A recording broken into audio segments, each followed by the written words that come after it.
Tentem dar essa visão para essa música, para esse olhar aí que é de quem já foi. E como que será que deve ser, né? É uma grande interrogação que fica aí. Então, com essa música eu começo a falar sobre morte e morrer. Estou convidando vocês a falar sobre isso. É uma coisa que causa impacto, né? A morte, o morrer causa impacto. É, E a gente precisa pensar que a consciência da finitude é uma característica que diferencia os seres humanos de outros seres vivos. Nós somos a única espécie que sabemos que vamos morrer. As outras espécies, elas não têm essa noção. Então, ter a noção de que a gente vai morrer, de que isso vai acabar, nos dá a possibilidade de pensar o que, que nós vamos fazer com a nossa vida agora, tá? É, E apesar da gente ter toda essa noção de que a única certeza, a certeza é a morte, nós vivemos numa sociedade propensa a ignorar a morte e tentar ao máximo evitá-la. E o estudo da área da saúde acaba sendo mais curar do que cuidar. E é a grande crítica que os estudos relacionados à morte, à tanatologia, fazem à área da saúde.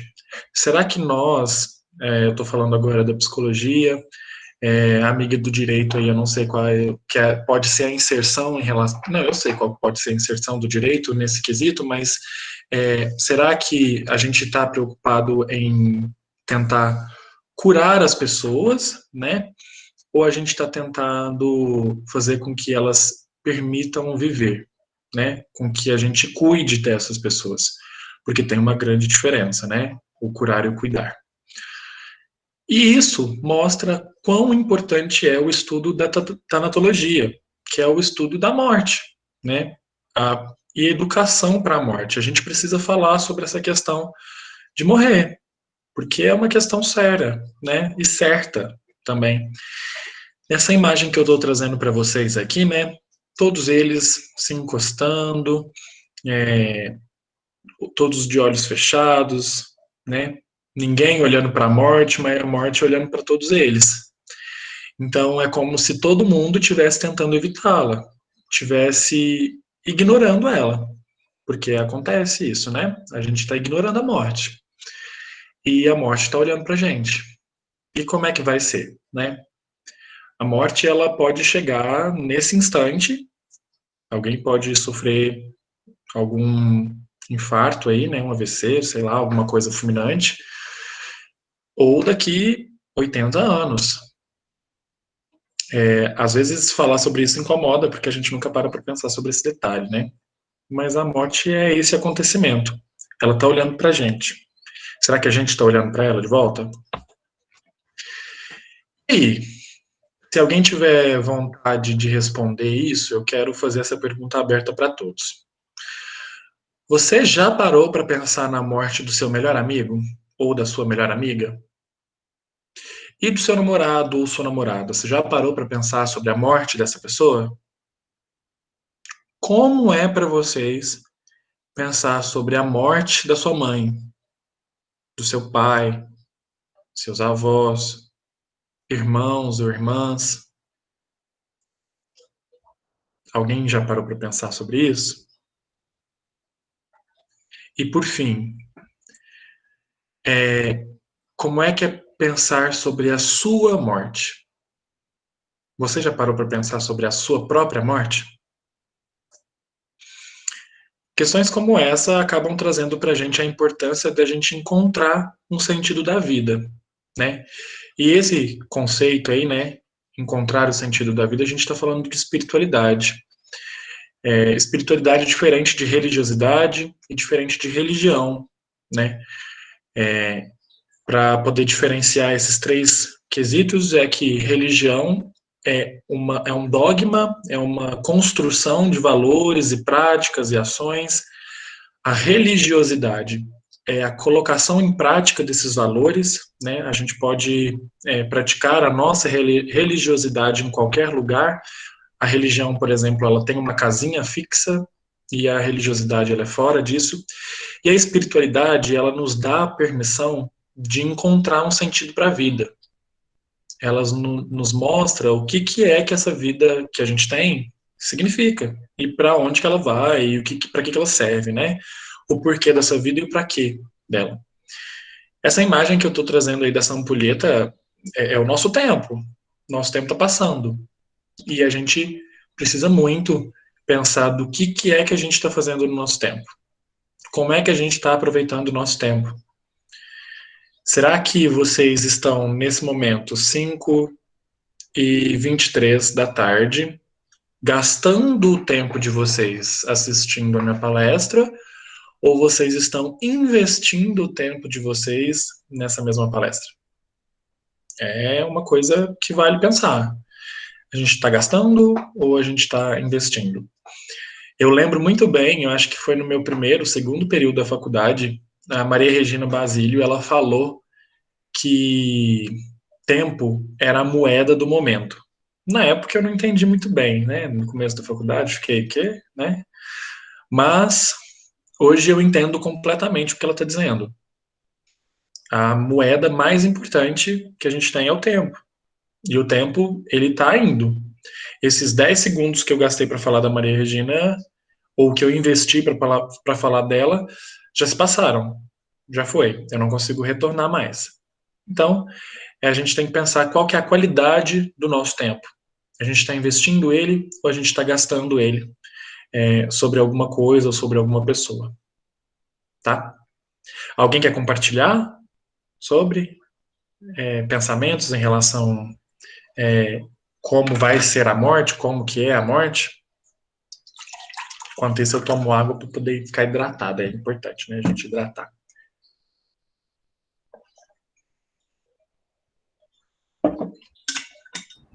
Bom, não sei se alguém quer falar, mas enfim. Para mim, pensar na morte do próximo, a quem eu sou apegada, é muito mais temível do que a minha própria morte. Assim, eu me assusto muito mais em pensar que eu posso perder a outra pessoa do que eu mesmo morrer, sabe? Não me assusta tanto a minha morte como a do outro.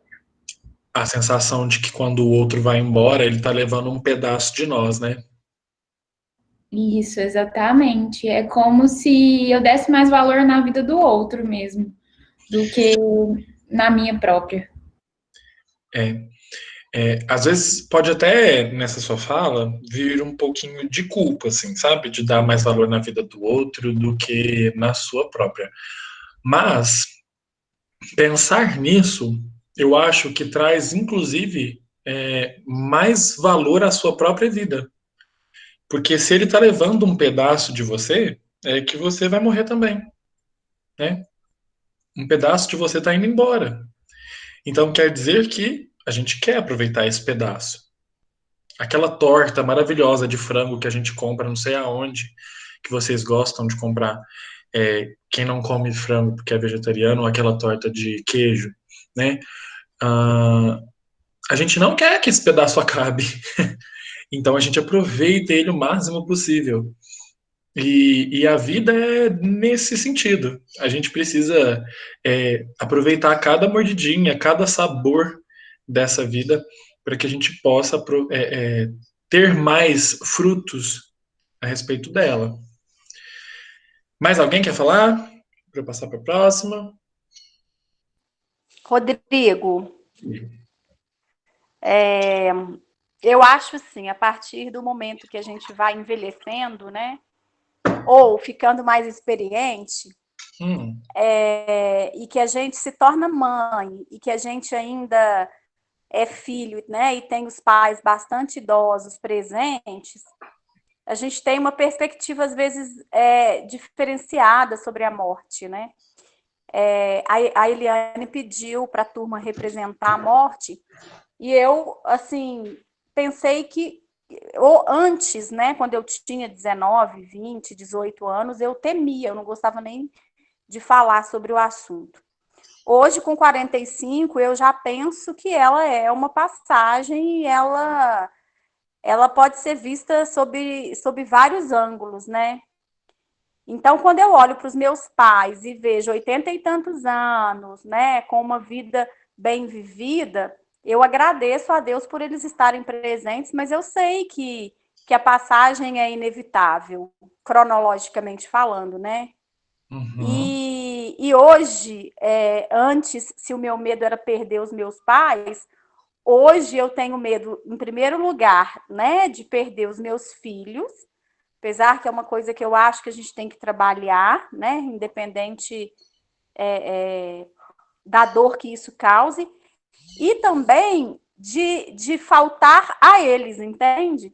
Uhum. Eu vejo a minha morte como um medo de uma orfandade deles dos meninos, entendeu? Dos meus Uhum. filhos, digamos assim. Então, assim, eu acho que a gente vai passando pela vida e a perspectiva de morte vai mudando com o tempo. E vai mesmo mudando com o tempo. Estudos dizem, engraçado, que as pessoas acabam olhando para a morte na infância como se fosse a coisa mais trágica do mundo, né? E por que porque interrompe a possibilidade dessa criança de viver por muito tempo, ter muitas histórias, enfim, né? Viver seus sonhos, do que a morte de um idoso que já teve a possibilidade de viver tudo e tal. Mas a morte, como um fato histórico na vida de cada um de nós, ela é a mesma, né? Todo mundo vai morrer, independente da nossa idade. Então, quando a gente muda a nossa percepção em relação a isso, a gente está colocando a nossa experiência, né, o nosso olhar subjetivo. Você mesma está dizendo que quando você era mais nova e não tinha a experiência de ser mãe e ser filha de pais idosos que já passaram por muito tempo, acaba trazendo mais a sensação de que tá tudo certo, que eles vão porque eles vão, e está cada vez mais visto de que eles vão, né? Está presente, você está olhando eles ficando mais velhos, né? E os seus filhos, por outro lado, é como se eles fossem as suas eternas crianças. Eu não sei nem quantos anos eles têm, mas eles são os eternos bebês que a gente precisa cuidar, né? E ir significa deixar os seus bebês para trás, sem cuidado. E é uma preocupação típica mesmo da fase adulta, esse detalhe aí mesmo. Não sei com quem que eu falei, como é que você chama, meu Pai Celestial, não sei. É a Rosane. Rosane. Legal, Rosane. Isso. Obrigado Obrigada. por compartilhar dessa fala sua, muito boa. Obrigada. E quando a gente está falando sobre morte, gente, eu queria também trazer um pouco sobre a possibilidade da gente olhar através de uma abordagem psicológica, tá? Eu estou trazendo a abordagem da psicologia analítica, é a abordagem que eu sigo, tá? Na clínica e em outros espaços onde eu atuo. E a psicologia analítica, ela é uma psicologia complexa. Então, eu estou falando de conceitos que são muito mais amplos, e mais, inclusive, difíceis da gente poder descrever do que poder descrever tão facilmente aqui, tá? Essa psicologia, ela dá a possibilidade da gente simbolizar com muito mais facilidade do que algumas outras abordagens, e isso traz conotações diferentes para o nosso entendimento. Então, por exemplo, a psique, que é o nosso aparelho psíquico, né, de acordo com a psicologia analítica, ela é concebida como cosmos, ou seja, o universo. E a diferenciação da consciência como uma diferenciação desse próprio cosmos, através da humanização. Então, nós somos considerados natureza nessa psicologia. Nós fazemos parte da natureza. E quando a gente vai criando a nossa própria consciência individual, a gente vai se separando desse cosmos, porque essa psicologia fala que, além do inconsciente pessoal que nós temos, cada um de nós temos a nossa história, temos os nossos registros pessoais internos e inconscientes, nós também temos um registro inconsciente a nível coletivo. A gente compartilha com um monte de gente, com todo mundo, toda a humanidade, na verdade, tanto a humanidade que já morreu, quanto a humanidade que ainda está por vir, um inconsciente, que é um registro de comportamentos, de ações e de possibilidade de ser, tá? E nós só nos tornamos individuais a partir da diferenciação da nossa consciência para esse cosmos, para as outras pessoas, para esse universo que existe aí, né? Então, a partir do momento que você aí está me vendo, está me ouvindo, está cultivando a sua individualidade, a sua essência, a sua personalidade, através do ser humano, de ser humano, vocês estão se diferenciando dos demais, né? E aí, a psicologia analítica, ela traz a possibilidade da gente compreender tudo a partir de polos opostos. E uma dessas dualidades é a dualidade de vida e de morte. Enquanto a psicanálise fica falando que nós temos uma pulsão de morte, né, que é uma pulsão para destrutividade, e é uma pulsão fechada, então a gente tem essa pulsão que nos faz destruir as coisas e tal. Na psicologia analítica, a gente está falando de uma coisa só, que é a dualidade vida e morte. A gente está falando de construir e destruir. Tudo faz parte de um mesmo núcleo, de uma mesma questão, e que, ora, na nossa vida, a gente está voltado a construir coisas, e ora, na nossa vida, a gente está voltado a destruir coisas. Tá? Então, quando, por exemplo, todos vocês entraram na faculdade, vocês buscaram a dualidade da vida, o arquétipo da vida, né? Que fizeram que vocês iniciassem planos e que buscassem por construir alguma carreira profissional. Quando vocês estiverem no final do curso, quem aí talvez esteja no 9º, 10º período, já vai sentindo a questão do arquétipo da morte, que é a destrutividade, mas não no sentido de destruir as coisas, mas no sentido que está acabando, né? E estar acabando, e a gente tem que se preparar para poder lidar com essa questão de que está acabando, né? Então, esses dois polos, eles se articulam criativamente, né, que é uma coisa extremamente necessária de a gente pontuar na psicologia analítica, que é a criatividade. A gente só se manifesta através dela, tá? E quando interagem esses dois opostos, eles agem de forma complementar e adequada no nosso processo de desenvolvimento. Então, é o que eu estava dizendo, eles vão trocando a sua funcionalidade, a sua atividade. Enquanto um está ativo, o outro está de plano de fundo, e vice-versa. Só que essa dualidade também convoca a gente a pensar que a gente tem que tomar muito cuidado com a alienação do que é ruim, indesejável, e do que é bom e é desejável.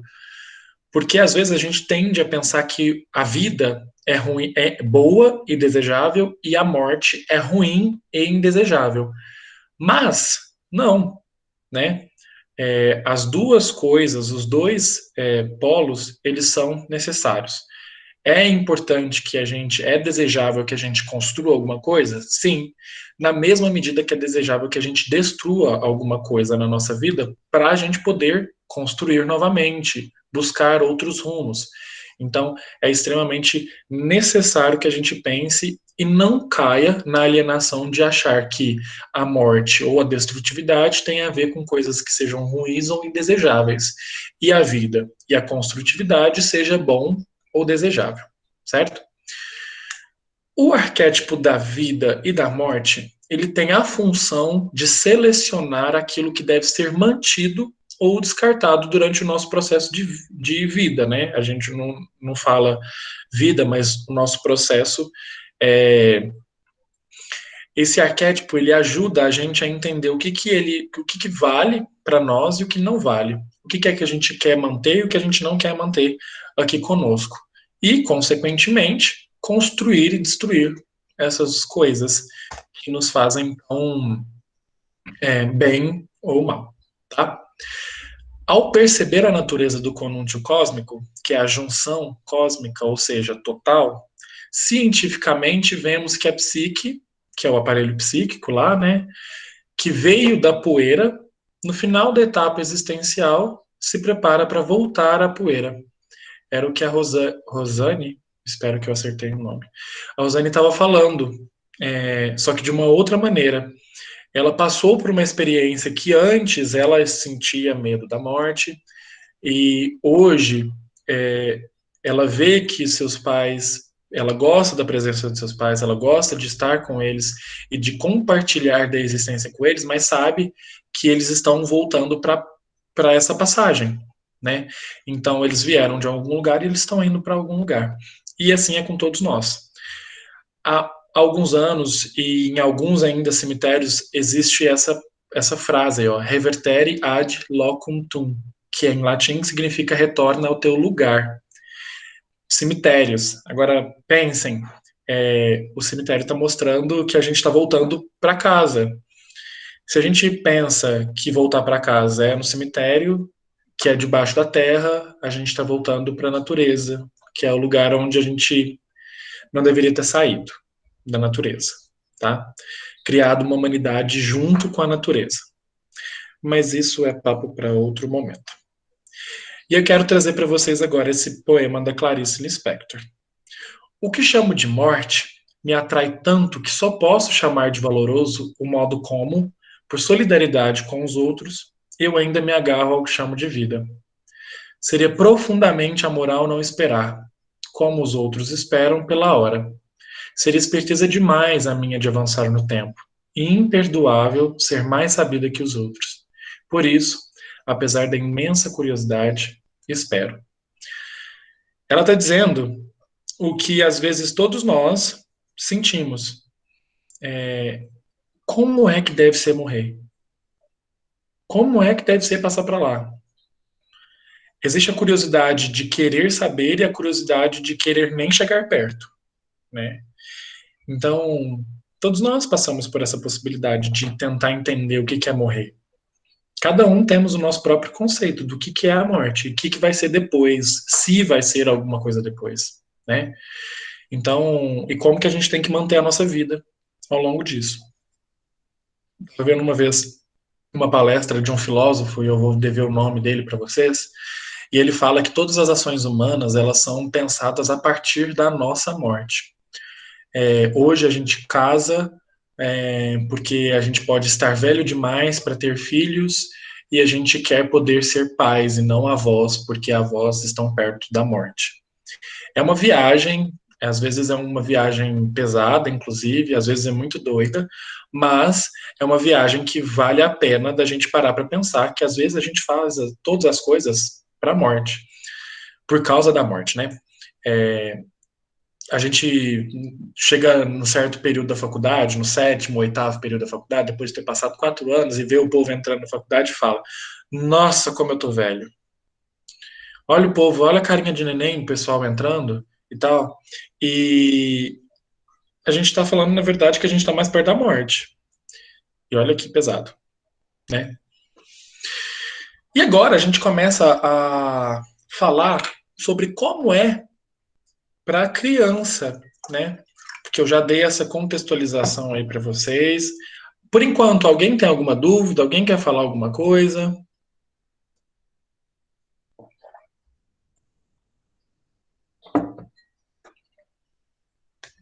Não, então? Certo.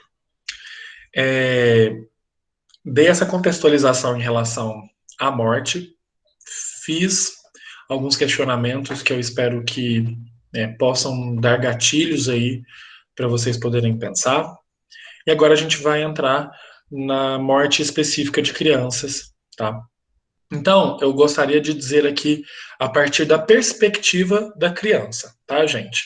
Porque quando a gente trabalha com crianças, a gente está falando da perspectiva da criança, da perspectiva do familiar e da perspectiva do profissional, tá? Então, nesse momento, eu vou me atentar apenas à perspectiva da criança, o que ela sente, o que pode ser que está acontecendo com ela, e mais para frente eu falo de quais são as ações que podem ser realizadas enquanto profissionais da área da saúde. Não vou me atentar em como o profissional pode se sentir, apesar de eu mencionar alguma coisinha lá na frente, mas que é um estudo à parte e também muito necessário, tá? Mas vou falar sobre a perspectiva da própria criança mesmo, tá? O componente desagregador de uma doença impõe obstáculos para o curso de uma vida normal. E não só o corpo se vê ameaçado, a mente sofre o impacto dessa nova realidade. Então, quando uma criança ela se coloca, se percebe num momento de adoecimento, né, a gente percebe que isso pode ser causador de alguns pensamentos, alguns gatilhos de pensamentos de que, opa, nem sempre eu vou ficar tudo bem. Alguma vez vai acontecer que eu não fique legal, né? Então a gente precisa permitir com que essa criança que esteja passando por um processo de adoecimento possa expressar de uma maneira verdadeira aquilo que ela está sentindo. Só que, como às vezes algumas crianças, por causa da idade ou outras questões, não desenvolvem a comunicação, elas podem encontrar dificuldades nessas expressões, tá? Então, através da palavra fica difícil. E, para nós da psicologia, a palavra vale muito, né? Vale muita coisa. Então, a gente pode, às vezes, ter a possibilidade de ver o que essa criança está expressando através de desenho. Estou falando de pinturas, tá? Desenhos, pinturas, através de jogos que ela está trazendo para a gente, mímicas, brincadeiras, elas falam muito através das brincadeiras, sonhos, né? A psicologia analítica é uma abordagem que trabalha muito com sonhos, né? A psicanálise também trabalha, não sei, a Gestalt também. Então, existe a possibilidade da gente falar sobre essas questões, né, com essas crianças, sem utilizar a palavra falada, mas a palavra simbólica, o que é extremamente importante para que a gente possa expressar os sentimentos, né? A fantasia é um recurso fundamental para a integridade do ego e, consequentemente, para que a criança consiga lidar com a realidade dolorosa e sem a qual o adoecer pode tomar proporções insuportáveis para a criança. Então, se a gente não mostra um recurso de fantasia para essa criança, se a gente não dá a possibilidade de que ela manifeste seus sentimentos de maneira lúdica, linear, tá? Que tenha uma sequência a esses sentimentos, que sejam sentimentos verdadeiros, o adoecer pode ter proporções mais catastróficas ainda.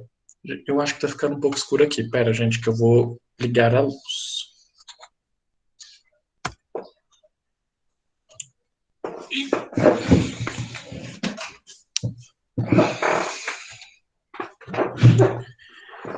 Acho que foi agora. Então, levando em consideração que a criança ela precisa se expressar de maneira completa, né? É necessário que isso se faça para poder manter a integridade do ego.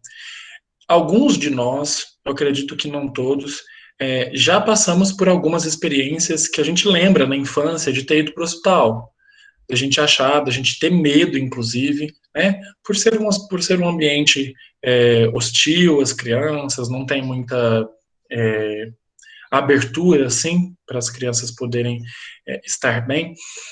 Então, isso fica registrado na gente. E, às vezes, muitas crianças acabam sendo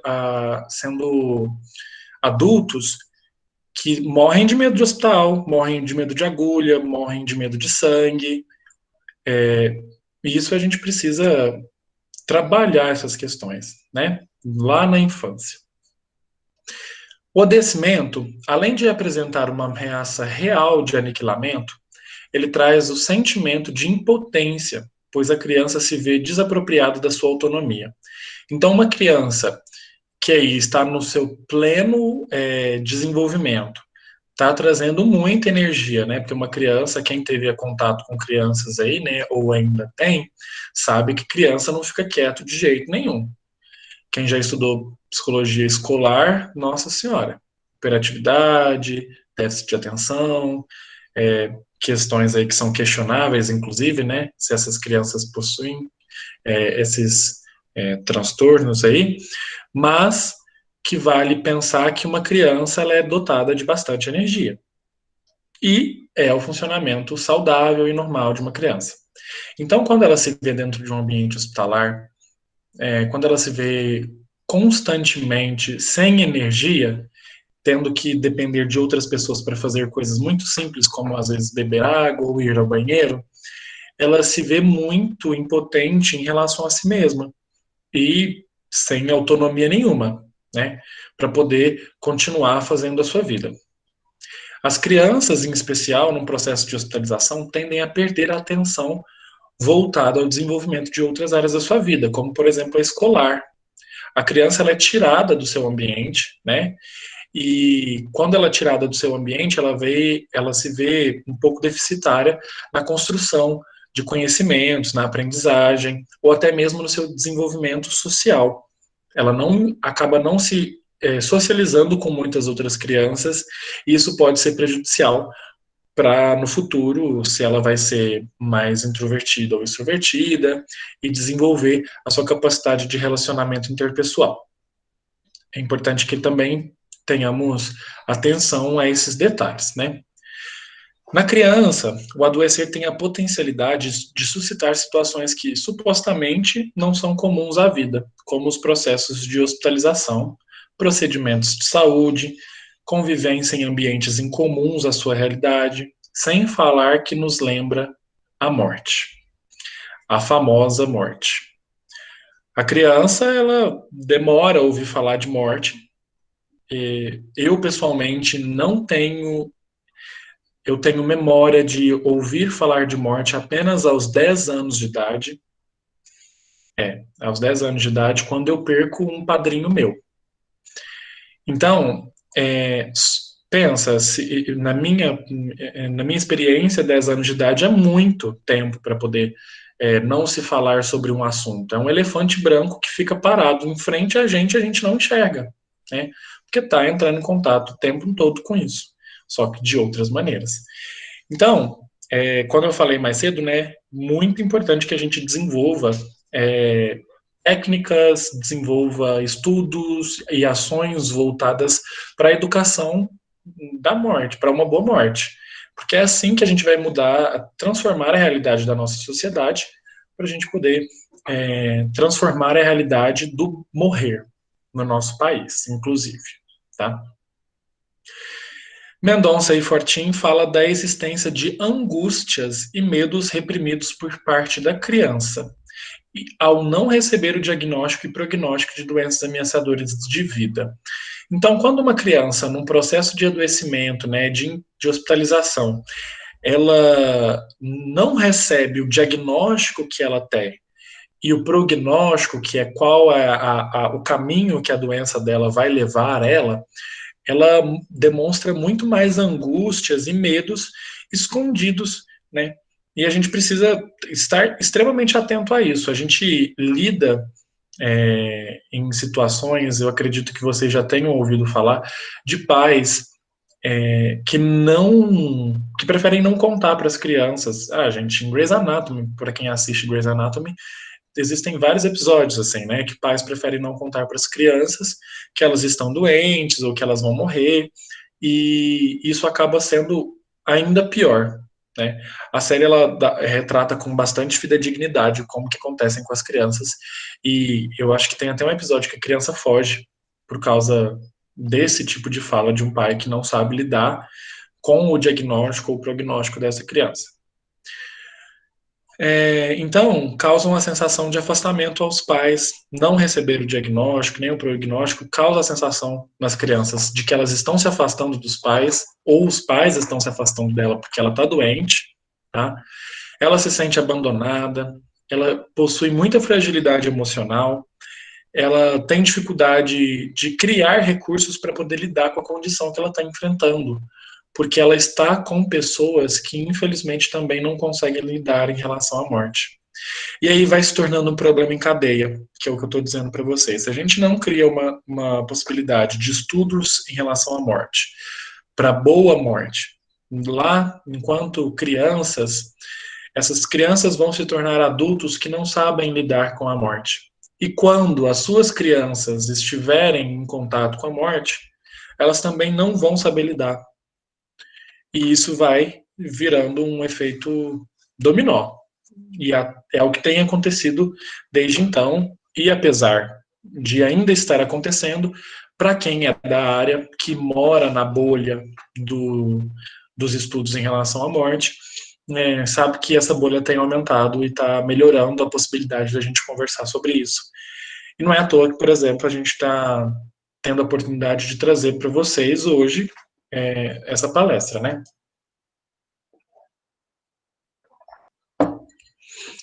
É importante levar em consideração a incidência de alguma condição clínica para a concepção de morte pela criança. Então, uma criança que é terminal, ela vai com certeza ter mais dimensão sobre a sua própria morte do que outras crianças que não sabem o que é estar numa doença terminal, tá? Ela sabe que ela vai morrer e ela fica angustiada, acreditando que essas pessoas estão se afastando dela por causa disso, porque ela vai morrer. E não pelo fato de que essas pessoas não conseguem lidar com a ausência dela, porque é diferente. Ela se sente culpada por deixar as outras pessoas tristes porque ela está indo embora. E as pessoas, na verdade, estão tristes porque, de fato, ela vai embora. Né? Só que ela se sente culpada achando que é responsabilidade dela isso. E isso acaba gerando bastante frustração nas crianças. Tá? Estudos revelam que criança portadora de uma doença grave tem uma concepção mais amadurecida da morte que os seus pares que não experienciam tais circunstâncias. É o que eu estava dizendo, né? Crianças que passam aí por essas questões, por adoecimentos ou questões mais relacionadas à morte, elas vão ter uma dimensão muito maior do que outras crianças. E pesquisadores eles dizem que a gente vai mudando a nossa percepção de morte, né, a partir de alguns aspectos. Seja a idade influencia bastante em como que a gente vai perceber a morte enquanto criança, o vínculo que a gente tem estabelecido com a pessoa que morreu, né, porque nesse caso aqui eu estou falando a percepção que ela tem a respeito da morte. Se ela percebe uma pessoa falecida muito próxima a ela, ela vai ter uma dimensão maior do que essa ausência, do que uma pessoa que é mais distante, que às vezes os pais não vão nem falar, foi morar com o papai do céu, ou virou estrelinha, ou viajou para longe, assim. Né? Isso acaba sendo bastante ruim para essas crianças que ficam na expectativa de que a pessoa da viagem volte, o tio que virou estrelinha apareça no céu, e a pessoa que foi morar com o papai do céu fica assim, mas como assim papai do céu me protege, mas leva a pessoa que eu amo? Então, são questões que geram muitas dúvidas na cabeça das crianças, tá? Crianças também pensam melhor, amadurecem o seu olhar em relação à morte a partir do momento do desenvolvimento psicológico que elas estão, tá? E além também de como o adulto com quem ela convive lida com essa perda. É o que eu estava falando agora há pouco. Se uma pessoa, um adulto, lida bem com a perda de alguém ou de alguma coisa, trabalha o luto de uma maneira satisfatória e saudável, a criança vai saber que as reações que ela teve são esperadas, mas que tá tudo bem ser desse jeito.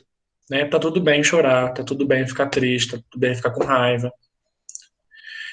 Se o adulto não sabe lidar com isso, ele não entende a perda da melhor maneira possível, a criança, consequentemente, não vai entender e também não vai saber lidar. Tá? Para quem está estudando Piaget aí, acho que é o segundo período, o desenvolvimento motor é um dos referenciais que ajudam a gente a entender qual fase que a criança está de compreensão a respeito da morte, tá? Então, quando ela está ali entre 5 e 7 anos, que é a fase de transição entre o pré-operatório e o operatório concreto, operacional concreto, ela vai saber qual que é a magnitude da morte, que significa que a pessoa não volta mais, que é algo irreversível, tá? Que ela vai entender que a morte é alguma coisa mais concreta. Agora, quando ela chega nos 9 aos 12 anos, que é a transição para o concreto formal, né, ela vai ver que a morte é uma coisa que acontece para todo mundo, tá? Que é uma coisa que não tem como voltar atrás e é comum a todos. Ela é universal, acontece a todos os seres vivos e principalmente a todos os seres humanos, já que a gente tem a compreensão em relação a isso. Tá? Como que uma criança lida com o luto? Como eu falei, o adulto que se nega a esclarecer verbalmente sobre a morte perturba o momento inicial de elaboração do luto da criança. Então, é extremamente importante que a gente abra espaço e caminho e ambiente para se falar sobre a morte com as crianças, para que elas possam elaborar o luto da melhor maneira possível, tá? E os pesquisadores dizem que o luto dessa criança ele só é finalizado quando a criança consegue guardar dentro de si a presença da pessoa perdida, mesmo na ausência. Isso é um consenso em relação ao luto, quase não, em todas as faixas etárias, né, de desenvolvimento humano, todas as partes do desenvolvimento humano, que a gente só se dá bem com o luto quando a gente consegue ter a imagem daquela pessoa dentro de nós e isso não cause nenhum tipo de estranhamento ou algum sentimento que seja destrutivo, tá? É necessário que se converse com a criança de maneira natural, sincera, falando acerca dos seus sentimentos, dúvidas e pensamentos para que ela também possa se sentir autorizada a manifestar os seus sentimentos. Então, uma criança que vê alguém morrendo, ela precisa de um adulto que fale sobre essa questão. E uma criança que está morrendo precisa, vezes 10, de um adulto que fale dessa questão. Tá? É muito importante que se fale sobre a criança, sobre a morte de uma maneira natural, de uma maneira, porque de fato é natural, né? De uma maneira sincera, de como é que acontece esse processo que a gente não sabe como é que acontece, e explicar sobre essas dúvidas e medos e angústias que os adultos também passam, tá? Para que as crianças se sintam autorizadas a se sentirem dessa maneira. Que elas acreditem que elas podem e estão autorizadas a serem do mesmo jeito, como qualquer outro ser humano. E quando a gente fala de luto, a gente tem que falar de algumas teorias, né? Primeiro é a importância da educação para a morte.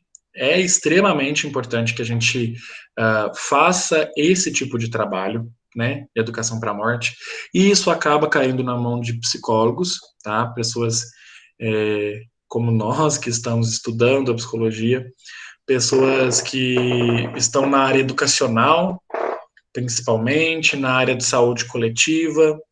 Eu cheguei a fazer um estágio sobre saúde coletiva numa UBS, num postinho de saúde, que eu tinha que, às vezes, conversar sobre morte com pré-adolescentes, tá? Então, na psicologia escolar, é trabalho da psicologia falar sobre a morte como alguma coisa que é inevitável, que é uma condição natural da nossa existência, então isso quer dizer que vai acontecer para todo mundo e que a gente precisa lidar com isso. Para que a gente trabalhe com essas questões, a gente precisa estar muito atento a algumas teorias do luto, né? E a mais famosa é da Elizabeth Kübler-Ross, que são as 5 etapas do luto. Todo mundo já ouviu, eu espero que todo mundo já tenha ouvido falar, né? Talvez quem está no comecinho do curso não, mas são as 5 etapas, que é a negação, raiva, barganha, depressão e aceitação, tá? E o nome de cada uma dessas etapas já está bem característico com o que acontece no luto, né? Primeiro se nega a morte dessa pessoa, a perda dessa pessoa, né? E acontece um isolamento. Na negação acontece esse isolamento em relação, inclusive, à sociedade. Não quero me aproximar, nego tudo o que está acontecendo. A partir disso vem a raiva. A pessoa se manifesta com bastante emoção nesse momento aqui, né? Do porquê que teve que morrer. Mas por que cargas d'água teve que morrer? Claro que cada um manifesta de uma maneira muito diferente ao outro, tá? Mas em termos gerais, é assim que a gente pode perceber as pessoas. Vem a barganha depois, né? Nossa, eu podia tanto ter ido no lugar dela, né? Ela estava vivendo tão bem e acabou a vida dela, ou nossa, mas podia ter ido aquela pessoa ali, ó, não gosto daquela pessoa, podia ter ido no lugar dela. E isso acontece, né? É uma parte natural do processo de luto, de acordo com a Kübler-Ross. Isso está disponível aí para nós podermos sentir, né? Depois vem a fase depressiva, a depressão, que a gente se sente mal, angustiado ainda mais, tá? E por fim, a aceitação, que é quando a gente consegue manter a imagem dessa pessoa dentro de nós, sem que passamos por nenhum tipo de sentimento destrutivo, tá? Por fim, em contrapartida, na verdade, tem um outro modelo de luto, de uma teoria do luto, que é o modelo do processo dual. Ele vai muito de encontro ao que a psicologia analítica diz sobre opostos, né, polaridades, e o modelo do processo dual, ele fala sobre a polaridade da vida, a polaridade da restauração da vida, e a polaridade da perda, que é a polaridade da morte, e que nós sempre nos caminhamos e vamos de um lado para outro nesse processo. Então, quando a gente está nessa polaridade da restauração, porque a gente, sei lá, perdeu a nossa avó, a gente vai conseguindo lidar com isso de uma maneira melhor, né? Até que em algum momento a perda dela vai doer. E tá tudo bem doer. A gente lida com isso, com os sentimentos que surgem a partir dessa perda, mas que logo a gente volte o nosso caminho para o polo da restauração. E a gente vai sempre transitar entre esses dois lados. O modelo do processo dual, ele vai falar que a perda vai estar sempre presente na nossa vida, tá? Assim como a restauração também vai estar sempre presente na nossa vida. A gente tem que pensar nesses dois lados, tá? E falei sobre esse tanto de coisa, contextualizei, agora que é a parte que às vezes é mais importante e às vezes instiga mais a gente enquanto estudante de psicologia, futuro profissional. O que a gente faz, né? Como é que a gente pode trabalhar com essa demanda? Então, com a dificuldade que eu falei em relação à fala das crianças, né? Às vezes é muito mais fácil a gente falar descobrir através de métodos lúdicos a expressão dessas crianças. A gente tem que estar muito bem amparado de métodos. Pode ser desenhos, músicas, filmes, pinturas, brincadeiras.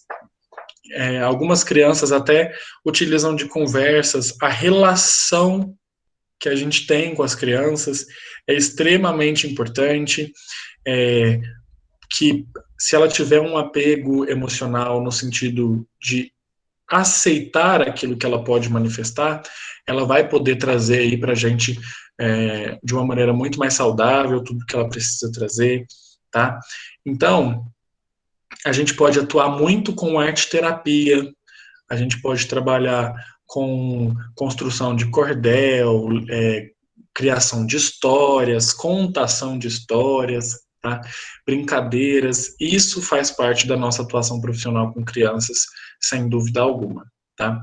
Por ser um ambiente bastante hostil, o hospital, a atuação com a mediação entre paciente e equipe de saúde, família e equipe de saúde, além também de mediar o contato do paciente com a família.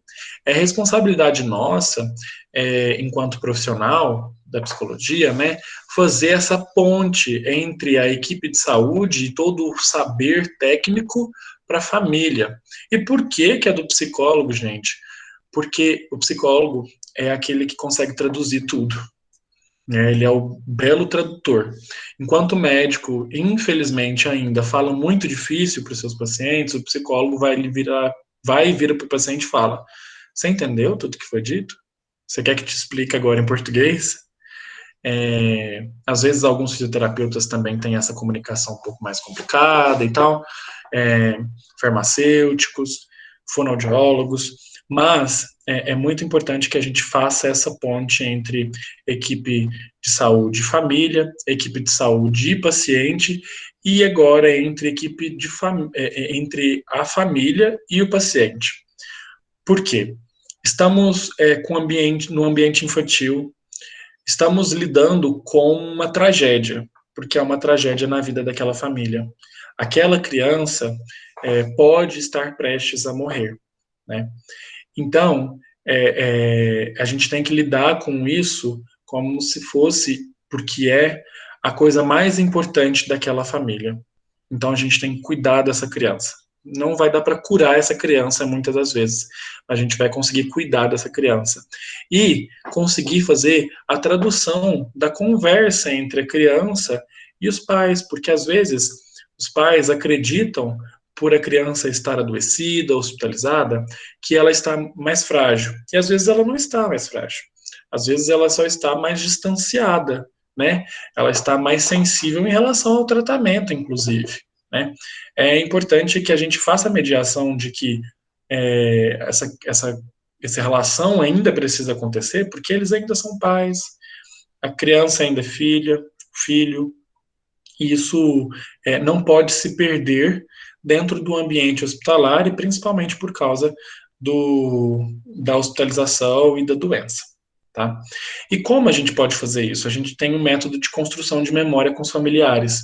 Esse instrumento, né, ele é a partir de uma conversa simples lá ao começo, né, de um acordo que a gente vai trazer fotos e conversar sobre essas fotos e como que foi para essa criança, como que foi para os pais, e a partir disso ir construindo um álbum com esses momentos, né, alguma coisa que possa ser física, para que a gente possa palpar que existe história entre essas pessoas, e esse existir história quer dizer que existe muito afeto, tá?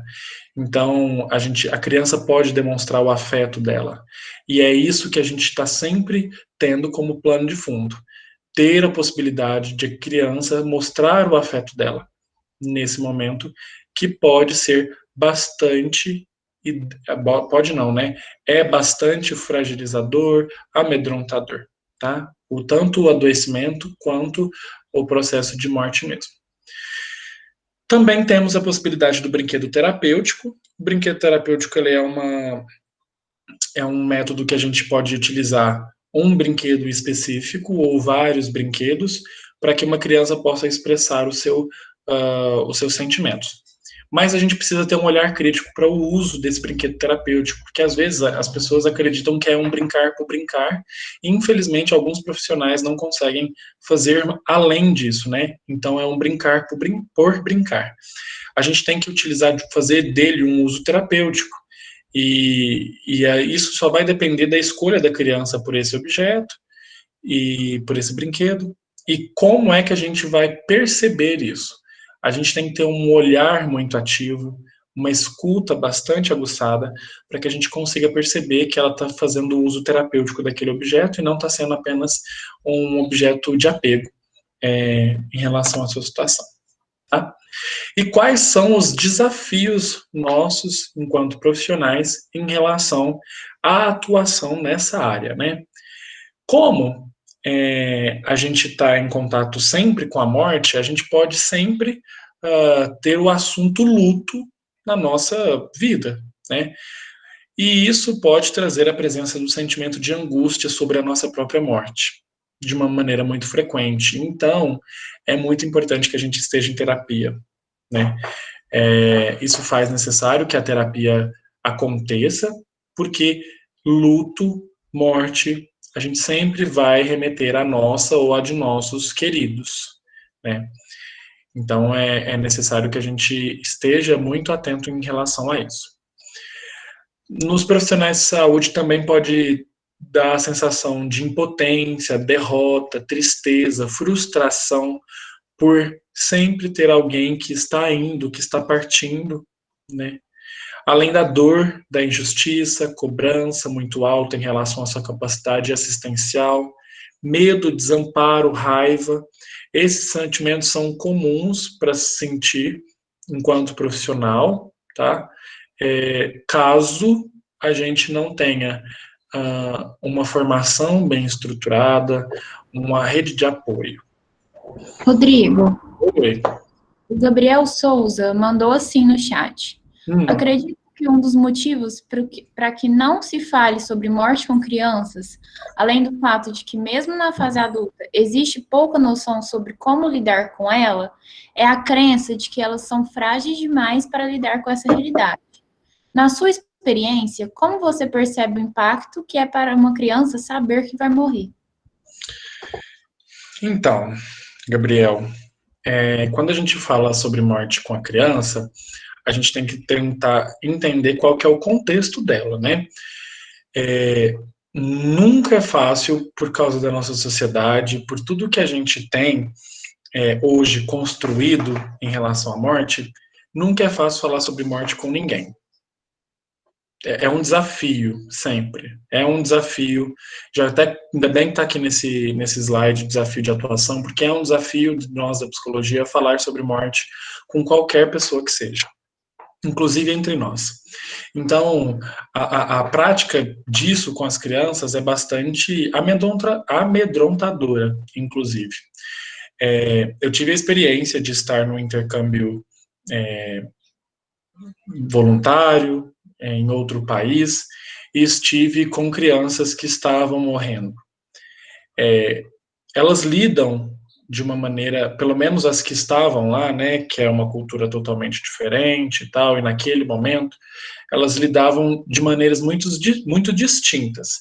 Uma gostava de fazer pulseiras para as pessoas que ela gostava, outra criança gostava de desenhar. Eu tenho até um desenho do meu rosto em relação ao olhar de uma criança, dessas que estava partindo. Então, cada uma delas lida de uma maneira muito diferente, muito distinta, e a realidade é sempre dura, infelizmente, por causa da nossa cultura. Por isso que eu estou batendo na tecla sempre em relação à importância de uma educação para a morte. Quando a gente tem uma educação para a morte bastante consolidada, a gente tem a possibilidade de transformar essa realidade. E aí, isso não acontece. Respondido?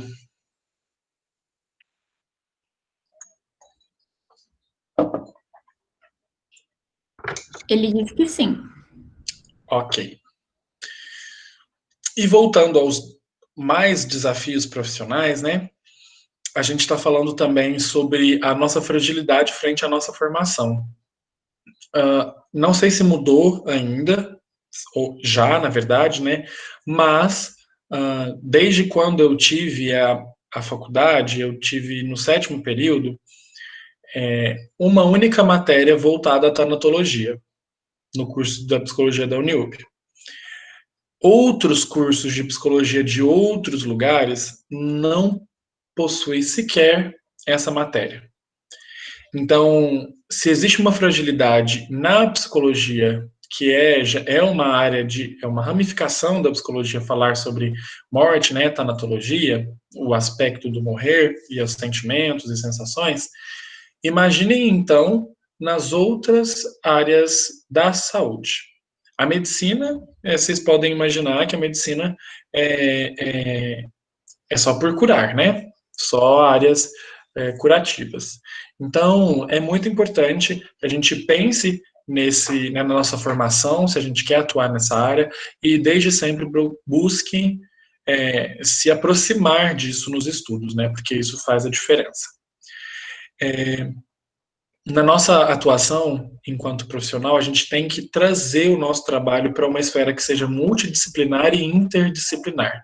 Multidisciplinar quer dizer que algumas profissões, as profissões estão trabalhando juntas, mas cada um fazendo ações muito específicas a si mesma. E a interdisciplinar, onde a gente pode fazer ações juntas, atuar de uma maneira muito mais conjunta com o paciente, tá? A interdisciplinar ainda é um sonho para muitos, né, lugares, porque está muito distante utopicamente de fazer, porque o profissional da saúde quer muito ser o detentor do saber, infelizmente. Então, hoje em dia, a mais usual e está sendo a mais comum é a multidisciplinar, tá? A atuação multidisciplinar. Essa atuação ela é extremamente importante para que a gente, enquanto profissional de saúde, enquanto equipe de saúde, a gente possa fazer ações voltadas ao paciente de uma maneira integral, né? De uma maneira completa, holística. Ações da medicina, ações da psicologia, ações da enfermagem, da fisioterapia, enfim, da TO. Todas essas ações elas precisam ser consonantes com aquilo que a criança precisa, com o paciente precisa, e não com aquilo que a pessoa profissional ou que a equipe acha certo, tá? E sem falar que trabalhar dessa maneira dá um sentimento de apoio entre os próprios profissionais, porque, como eu falei mais em cima, né, a gente tem um sentimento de impotência, tristeza, derrota, frustração. Ter uma rede de apoios faz com que a gente se sinta mais amparado, mais acolhido em situações de óbito, em situação de perda mesmo dos próprios pacientes. A ação de desafio também é a gente pensar como que é uma avaliação de cuidados paliativos e ações paliativas no meio de trabalho com crianças que estão adoecidas, sejam com doenças crônicas, enfim, né, com qualquer tipo de doença, se a gente traz isso para os cuidados paliativos ou para as ações paliativas, né? E o que seria isso, né? Ações paliativas é quando não existe um departamento no hospital que seja responsável por esse tal do cuidado paliativo. E o cuidado paliativo nada mais é do que a gente poder trazer dignidade para a pessoa que está no seu processo de morrer, tá? Então, quando a gente está fazendo cuidado paliativo, a gente está fazendo todas as oportunidades, todas as ações voltadas à dignidade daquele paciente. Tá? Existem outros princípios que regem o cuidado paliativo, mas eu não vou entrar muito nesses princípios não, porque no caso a gente já está até quase terminando a hora. Mas ações paliativas, elas são realizadas também no sentido de dar dignidade à vida da pessoa, mas quando não tem um departamento instituído, um serviço regularizado e que seja mais eficaz para os seus pacientes. Tá? E eu trouxe para vocês, para finalizar, sugestão de leitura muito interessantes em relação a essa parte do morrer, tá? Tanto do morrer quanto o morrer infantil, as das crianças. A Morte é um Dia que Vale a Pena Viver, da Ana Cláudia Arantes. Ela tá aí à esquerda, né? Esse livro é incrível, é maravilhoso. Ela fala sobre a experiência que ela tem com pessoas que estão morrendo, é uma médica geriatra, muito, muito bom. Esse livro ele é mais vivencial, então quando a gente lê ele, a gente tem a possibilidade de questionar sobre as nossas questões, tá? E pensar sobre nós mesmos. Agora, esses outros dois que eu estou indicando aqui para vocês, né, Estações da Vida e Arte na Psicoterapia, Imagem Simbólica em Psico-Oncologia, são livros que trazem questões técnicas, inclusive, de como a gente pode, enquanto psicólogos, trabalharmos com pessoas que estão sofrendo de câncer ou que estão em fase terminal da vida, tá? Os dois, eles são, de certo modo, voltados para a área junguiana, tá? Eles são um pouco mais simbólicos, são os clássicos, custa achar esses livros, então, se alguém encontrar, tiver interesse nessa área, vale muito a pena, muito, muito, muito mesmo, esses livros. E eu não sei se minha câmera está aberta, se não tiver eu mostro daqui a pouco, tem esse livro aqui, ó, que é sobre a morte e morrer, da Elizabeth Kubler-Ross também, que é o clássico dos clássicos dos clássicos, para a gente poder falar sobre morte e entender o luto de uma maneira mais completa aí. Essas aqui são as minhas referências. E agora a gente abre para pergunta para quem tiver interesse em perguntar. Eu não tenho pergunta, mas eu gostaria de te agradecer, porque eu achei muito fera o que você trouxe para a gente hoje. Eu te acompanho pelas redes sociais, então eu já sabia que você fazia esse trabalho com as crianças, já era mais voltado para essa questão da tanatologia, então achei muito interessante. Muito obrigada, Rodrigo. Obrigado você, Bárbara. Muito bom ouvir isso. Fico feliz. Que bom que gostou. Ah lá, a Daiane está falando que tem um livro da Vera Lúcia que chama Quando a Morte Nos Visita. Esse livro também é muito bom. A Vera Lúcia, ela é uma pioneira aqui em Uberaba, né? Que fala sobre a morte, sobre o morrer, sobre tanatologia. Então, ela também tem um curso sobre a própria tanatologia. Isso é muito, muito, muito importante e ela traz aí questões muito boas para a gente poder refletir. Quem quiser fazer o curso com ela, eu até posso, eu tenho o contato da pessoa responsável que faz as matrículas e tal. Se alguém quiser, me manda mensagem lá no Instagram mesmo, no WhatsApp. Não sei se alguém anotou, até entra em contato com a Coep passa meus contatos aí para vocês, para eu poder passar um número para vocês. No mais, eu acho que é isso o tempo, né? Se alguém quiser perguntar, acho que esse é o momento. E já de antemão eu agradeço mais uma vez a todos vocês que ficaram. Eu entrei no slide, tinha 70 pessoas, agora eu estou vendo que tem 96, eu estou extremamente assustado que tem esse tanto de gente. Que bom que tem esse tanto de gente, fico muito feliz com isso. Ou seja, continuem participando das atividades, tá? Estão muito interessantes. Obrigado pela presença de vocês. Agradeço por estarem aqui ouvindo tudo isso. Obrigada, Coep. Oi, Vanessa? Isso. Eu gostaria muito de te agradecer pela oportunidade. Esse é um assunto que eu gosto muito de falar e que eu vejo que tem pouco espaço mesmo. Estou no sexto período, adiantou a matéria de tanatologia, então foi um presente para mim. Mas eu gostaria de ressaltar uma coisa que, assim, eu entrei na psicologia em um processo de luto e todas as vezes que fala sobre a teoria das fases do luto, eu fico de dar a impressão para nós estudantes de psicologia que é constante, que primeiro você passa pela negação, depois você passa pela raiva.